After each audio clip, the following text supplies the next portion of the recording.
आज चाहिँ मैले मेरो लन्चमा हेल्दी सारदा बनाएको छु। एकदमै छिटो अनि मिठो स्यालेड, हेल्दी पनि बनेको छ। यसरी म चाहिँ टाइममा बनाएर खान्छु। छिटो पनि एकदमै छिटो बन्छ अनि आफ्नो घरमा भएको भेजहरुबाट बनाउन सकिन्छ। एकदमै सजिलो छ। फर्स्टमा चाहिँ मैले यो एउटा कोर्ने जे भए पनि हुन्छ, आफूसँग घरमा जे छ त्यसबाट यो गाजरलाई यसरी मसिनो गरेर कोर्दैछु। हातले काटे पनि हुन्छ, तर टाइम एकदमै धेरै लाग्छ अनि त्यो भएर मैले चाहिँ गाजर अलिक धेरै राखेको छु। त्यसपछि काँक्रालाई पनि राखे। गाजर काँक्रा भइहाल्यो। अनि आफूलाई मनपर्ने मुलाहरू राखे पनि हुन्छ। मुलाबाट चाहिँ अलिक छिटो पानी आउँछ, त्यो भएर छिटो खाँदा राम्रो हुन्छ।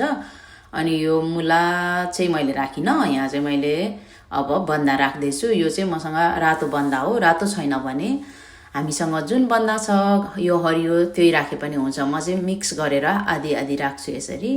अनि यति मैले चाहिँ धेरै रेडी गरेको छु। अनि यो माथि चाहिँ अब मैले यहाँ अलिभ ओइल, नुन अनि मरिचको धुलो अनि कागतीको रस राखेको छु। अनि यसलाई यहाँ मिक्स गर्छु। हरियो खोर्सानी काटेर राख्दा पनि हुन्छ, तर मैले अर्को डिस चाहिँ एकदमै पिरो बनाएको भएर राखिन। यो माथि मैले भुटेको बदाम, भुटेको तिललाई पनि यसरी राखेको छु। बदामलाई चाहिँ अलिकति के भन्छ त्यो टुक्राएर राखेको एकदमै राम्रो अनि मिठो पनि हुन्छ। अनि यसरी मिक्स गर्ने, रेडी भयो।